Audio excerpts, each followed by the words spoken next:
ఉమ్మడి ఆదిలాబాద్ జిల్లాలో చారిత్రాత్మక ప్రాచీన కట్టడాలు నిరాదరణకు గురవుతున్నాయి. ప్రాచీన కట్టడాలు శిథిలావస్థకు చేరుతున్నా పురావస్తు శాఖ నిర్లక్ష్యం చేస్తుందనే ఆరోపణలు వ్యక్తమవుతున్నాయి. చరిత్ర, సంస్కృతి, చిహ్నాల సంరక్షణకు చర్యలు చేపట్టాలనే డిమాండ్ వ్యక్తమవుతోంది. దక్షిణ భారతదేశంలోనే చారిత్రాత్మక కట్టడాలకు నెలవైన నిర్మల్ కోట దుస్థితిపై V6 రిపోర్ట్.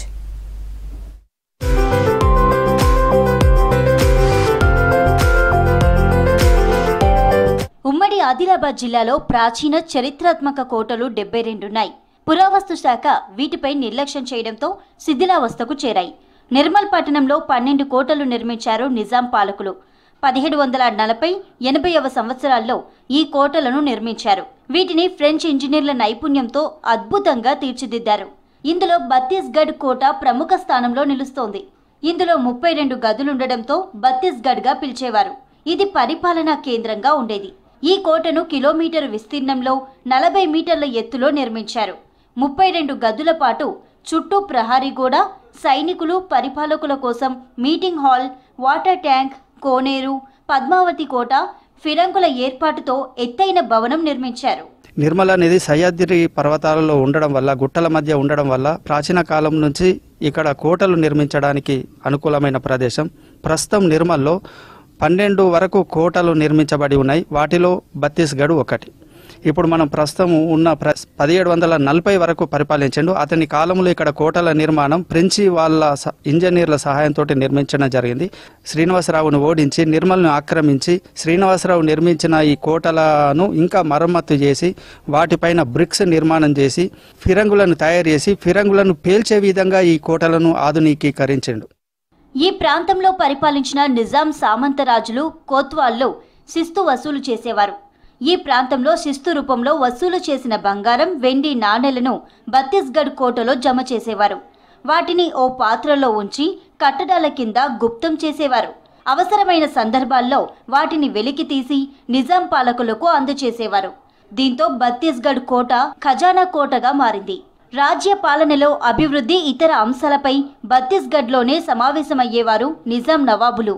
ఈ ప్రాంతంలో ఇప్పటికైనా ప్రభుత్వాలు ఈ వృక్షాలను సంరక్షిస్తూ ఇక్కడ ఒక టూరిస్ట్ ప్లేస్గా దీన్ని అభివృద్ధి పరచాలి. వీటితో పాటు కొన్ని జంతు జాతులను కూడా ఇక్కడ పెంచుతూ ఈ టూరిస్టులకు అన్ని చూపించే విధంగా ఉండాలి. ప్రధానంగా ఇక్కడ కనిపించేటువంటి నెమళ్ళు కానీ, వివిధ రకాలైనటువంటి సీతాకోక చిలుక జాతులు కానీ. అప్పటి జమానాలో ఈ నీటిని నిమ్మరాయల వాళ్ళు అనుకోండి, ఇతరత్ర అనేక ప్రజలు వచ్చేసి ఇక్కడ ఈ నీటిని సేవించడం వల్ల అనేక రోగాలు పోతాయని తెలుసుకోవడం వల్ల అలాంటి ఈ నీటిని అప్పుడప్పుడు మనం ఉపయోగించుకున్నట్లయితే, పరిశుభ్రమైన నీటిని మనం ఉపయోగించుకున్నట్లయితే ఆరోగ్యంగా ఉంటామని. కరీంనగర్ ప్రాంత సామంతరాజు ఇబ్రహీం నిర్మల్ కోటలపై దాడులకు పాల్పడి కోటలను ఆక్రమించాడు. ఈ క్రమంలో కోట ధ్వంసమైంది. ఇక్కడి ఖజానాను లూటీ చేసి ఇతర కోటలకు తరలించాడని చరిత్ర పుటల్లో ఉంది.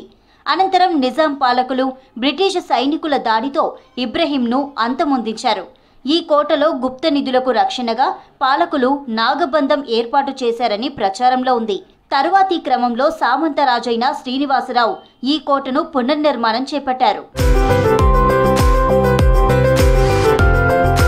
స్వాతంత్ర్యం వచ్చిన తర్వాత కూడా నిజాం సంస్థానం ఆధీనంలోనే ఈ ప్రాంతం ఉండేది. భారతదేశంలో విలీనం అనంతరం కొన్నేళ్లు ఈ కోటలను పరిరక్షించారు పాలకులు. కాలక్రమేణా వందల ఏళ్ల చరిత్ర కలిగిన కోటలు నిరాదరణకు గురయ్యాయి. నిజాం పాలకుల పరిపాలనా కేంద్రంలోనే శిస్తు రూపంలో వచ్చిన బంగారు, వెండి నాణెలను నిక్షిప్తం చేశారని కథనం ఉంది. దీంతో ఉమ్మడి జిల్లాలోని కోటల్లో గుప్త నిధుల తవ్వకాలకు అడ్డు అదుపు లేకుండా పోయింది. నాగబంధం ప్రచారంతో బత్తీస్గఢ్లోనే గుప్త నిధులు భారీగా ఉన్నాయని తవ్వకాలు చేపట్టడంతో శిథిలావస్థకు చేరుకుంది.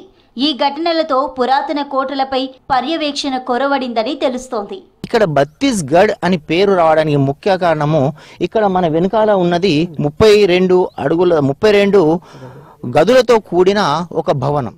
ఈ 32 గదులతో కూడిన భవనం అంటే పిల్లర్స్ ఎందుకు నిర్మించడం జరిగిందంటే, నిమ్మనాయుడి పరిపాలనా కాలం నుంచి వచ్చిన ఆ యొక్క అతని చేతి కింద ఉండే చిన్న చిన్న రాజులు, చిన్న చిన్న ఎవరైతే ఉన్నారో అతనితో పాటుగా ఈ చుట్టుపక్కల ఉన్న గ్రామాలను ఆ యొక్క శిస్తు వసూలుదారులు 32 గడుల్లో పనిచేస్తున్న శిస్తు వసూలుదారులు వచ్చి ఈ భవనంలో వారి యొక్క చర్చలు కొనసాగించేవారు.